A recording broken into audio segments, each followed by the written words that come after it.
मला एक डॉक्टर साहेबांनी कमेंट केली आहे की अहो बाबा तुम्ही म्हणजे असं काही सांगत जाऊ नका. शेळी मेंढी महामंडळ जे आहे ते तोट्यामध्ये आहे. तर तुम्ही असं काय केलं तर गोरगरीब खूप तोट्यात जातील. तर कसं आहे आता डॉक्टर साहेब तुम्ही काय कुठल्या तिथून क्षेत्रातून बोलताय मला काय माहीत नाही, पण मी तुम्हाला सांगतो तुम्हीसुद्धा एक पैशाच्या हवापोटीच पाहिलेला व्हिडिओ माझा आहे. तर 25 मेंढरांपासून 5 लाख कसे मिळवायचे किंवा कसं उत्पन्न काढायचं ह्याच्यासाठी एक मी मोठा व्हिडिओ बनवला आहे आणि तो आता आज यूट्यूबवर टाकणार आहे. ज्यांना असं पाहिजे असतं की प्राण्यांमधून किती उत्पन्न येतं त्यांनी जाऊन नक्की एकदा पहा, तुम्हाला सर्व काय कळेल. नंतर तुम्ही मला फोन करा किंवा मेसेज करा की काय आहे आणि काय नाही. आणि खरं वाटलं तर फोन करा किंवा मेसेज करा, खोटं वाटलं तरी मेसेज करा, पण तुम्हाला कळेल 25 मेंढरातून 5 लाखाचं उत्पन्न कसं काढायचं असतं. मला माहिती आहे ना तुम्ही कुठला व्हिडिओ पाहिला तो, तर तुम्ही बाकीचा व्हिडिओ पहा, त्याच्यानंतर तुम्हाला सांगतो. आणि महामंडळ तोट्यात आहे हे मला माहिती आहे ना. सरकारी कुठली कंपनी फायद्यात आहे तुम्ही सांगा ना. BSNL भारतातली टॉपची कंपनी होती, कुठं फायद्यात आहे? ST महामंडळ हाय फायद्यात कधीच फायद्यात नाही राहत. कारण काय आहे महामंडळाच्या ज्या काय गोष्टी आहेत म्हणजे ज्या काही सरकारी गोष्टी आहेत त्याच्यामध्ये मला पगार चांगला असतो ना.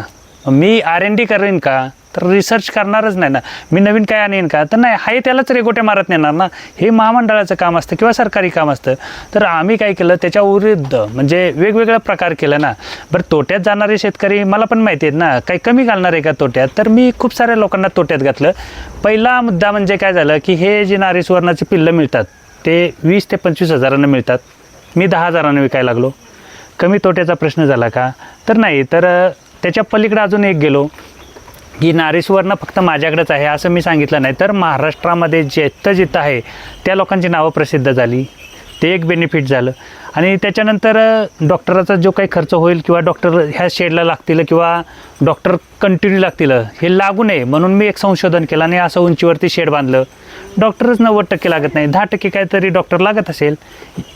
अजून काही तोटा आहे का तर नाही. तर काही लोकांनी मला सांगितलं की ह्यांना खुराक घातलं पाहिजे, ह्या सगळ्या गोष्टी केल्या पाहिजेत. बरोबरच आहे, खुराक घातलं पाहिजे. मी सांगितलं बिना खुराकाची मेंढरं ठेवा, 3 पिल्लं होतात, खुराकच घालायची गरज नाही, फक्त चारा चांगला करा. तर ते केलं ना. मग ह्या सगळ्या गोष्टी ज्या येतात त्या मी त्या पद्धतीनं मांडत नेलो. काय हरकत नाही, तुम्ही कमेंट केली म्हणजे माझं तुम्ही व्हिडिओ बघताय, मला अभिनंदन केलं पाहिजे तुमचं किंवा आभार मानलं पाहिजे की तुम्ही डॉक्टर असूनसुद्धा माझ्यासारख्याचं व्हिडिओ बघता. हे बरं तुम्ही 25 मेंढरांनी 5 लाखाचाच व्हिडिओ बघितला, पण तुम्ही पाहिलं का नारी सुवर्ण सांभाळून मर्सडीजमध्ये फिरा, नारी सुवर्ण 5 मेंढ्या सांभाळून वर्षाला 5 लाख रुपये कमवा, हे तुम्ही पाहिलंच नसणार ना. कारण तुम्ही तेवढा वेळ दिला नसेल, पण हे तुमच्या अचानक त्याच्या लिस्टमध्ये आलं असेल म्हणून तुम्ही पाहिलं असणार आहे.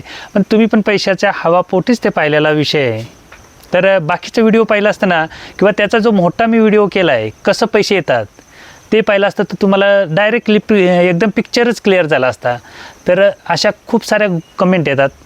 मला माहिती आहे कोण कमेंट करू शकतं आहे, काय करू शकतं आहे, तर माझा काही त्यांच्याशी विषय नसतो. आता एक मानदेशचे महाशय होते, त्या महाशयाने काय सांगितलं होतं मला की मानदेशात वगैरे सांगोल्यात वगैरे येऊन मेंढीपालन बघ कसं असतं, धनगर बांधव कसे मेंढीपालन करतात, 500 मेंढरं सांभाळतात. तर मी म्हटलं ठीक आहे तुम्ही पत्ता पाठवा कुठं मानदेशात मेंढीपालन आहे, बघीन तरी मी शिकेन ना काय पद्धतीनं मेंढीपालन करतात. आणि त्यांना जसं सांगोल्याचं सांगितलं तसं मी सांगितलं. शहाजी खटके सांगोल्यात आहेत आणि मसवडमधले 500 मेंढरं म्हटल्यानंतर मी सांगितलं विरकर साहेबांचे आहेत, जाऊन पहा तुम्ही. आणि हे सांगितल्यानंतर ते मला म्हणून राहिले तुम्ही मला काय धमकी देता काय. आता पत्ता दिला म्हणजे काय धमकी दिली काय, आणि ते तिथून मला सांगते इथं येऊन मेंढीपालन शिकवीन. अरे ह्या सह्याद्रीच्या डोंगरात येऊन तुला शिकवायला हिसाबाच्या पलीकडचं आहे रे तुझ्या बाबा. तू सह्याद्रीचा घाट बघितला नाहीस, सह्याद्रीचा डोंगर बघितला नाहीस म्हणून तू सांगू शकतोस मी तिथं येऊन शिकवेन तुला. अरे इथं माणूस राहू शकत नाही तर तू काय येऊन शिकवणार मेंढरं पाळायची. तर अशा काही गोष्टी येतात आणि असे उठून सुटून महाशय येतात, काही फरक पडत नाही. तर हे बघत असतात तुमची मेंटॅलिटी किती स्ट्रॉंग आहे हे आपल्याला ते तिथून समजायचं असतं. आणि आपण का डिस्टर्ब झालो की मग हे सर्व विचलित होतं. ह्या सगळ्या गोष्टी करताना आपण सगळं विचलित होतं. मग ह्याच्यामध्ये काय करायचं तर ह्या सगळ्या गोष्टी करताना आता ते एक महाशय मला म्हणले होते बिना मेंढरांचा व्हिडिओ करता मेंढीपालन करून दाखव. अरे बाबा तुला कळतं का, आता मी चांगल्याच भाषेत सांगतोय, तर दारूसुद्धा बिना जाहिरातीची विकत नाही. काय दारूसुद्धा, साधं पाणीसुद्धा बिना जाहिरातीचं विकत नाही. तू मेंढरं विकायची सांगतोस मला. अरे काहीतरी मेंटॅलिटी ठेवा रे बाबा, जो करतोय त्याला करू दे ना त्याच्या पद्धतीनं. तुम्हाला काय त्रास होतोय? तू सांग ना, महाराष्ट्रात गुटखा बंदी आहे, टी व्हीवरती जाहिरात दिसती, शासनाला लिहू ना लेटर. एवढंच दम वाटतोय ना तुझ्यात तर लिहू बाबा, हे गुटखा बंदी महाराष्ट्रात, ही गुटख्याची जाहिरात कशी काय माझ्या टी व्हीला येते, तर ते नाही लिहू शकत ना. तर तुम्ही मिडल क्लास शेतकऱ्यालाच त्रास देणार. एखादा शेतकरी वेगळं करत असेल ना, त्याचे पाय कसे खेचायचे हे आपल्याकडनं शिकायचं असतं. बरं, आता कुठली कंपनी तुमचं टोमॅटोचं केचप बनतं, दुधापासनं ते सगळं काय पनीर बिनीर लस्सी ताक बीक सगळं बनतं.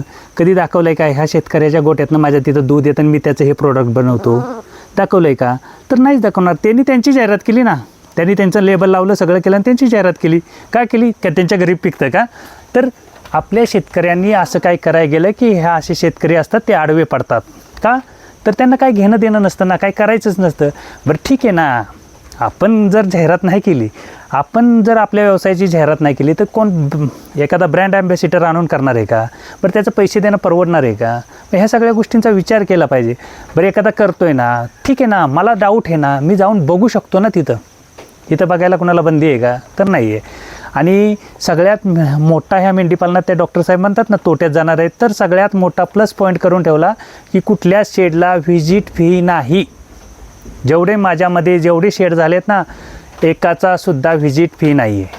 त्याच्यामुळे लोक येतात, मार्गदर्शन सांगतात, मार्गदर्शन घेतात, आम्हालासुद्धा काही माहिती सांगतात. त्याच्यामुळे हे मेंढीपालन त्या पट्ट्यानं चाललं आहे.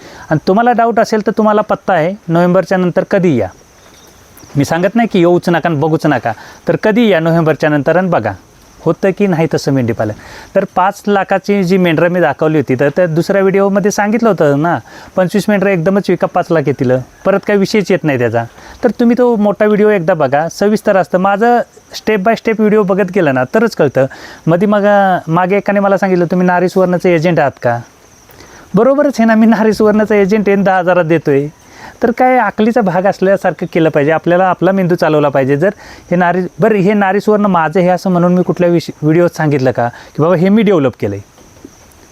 तर आपण संस्थेचं नाव वगैरे सगळं सांगतो, संस्थेचा काही लोकांनी पत्ता मागितला तरी देतो, काय विषय नाही ना. मला काय करायचे, मला काय दुसऱ्याचं हे ते माझं नावानं सांगायची काय गरज पडली? माझ्याकडे हे तेच मी सांगू शकतो ना. माझं जे नाहीच आहे त्याची वॉरंटी गॅरंटी मी देणार आहे का? बरं, ज्या लोकांना मी प्राणी दिलेत त्यांचे प्राणी हित शेडवर कधीच आणले नाहीत. ज्या शेतकऱ्याचे आहेत ना, त्या शेतकऱ्याचा फोन नंबर, त्या शेतकऱ्याचा पत्ता हे सगळं दिलं आणि त्यांना सांगितलं तुम्ही तिथं जाऊन तिथून घ्या, काही फरक नाही. मला काही तोटाच नाही ना. आणि मीच वैयक्तिक प्रत्येक शेतकऱ्याला सांगितलं, तुम्ही प्रत्येकाने व्यवसायाची जाहिरात केली पाहिजे आणि जाहिरात केल्यानंतर काय फरक होतो हे तुम्हाला कळेल.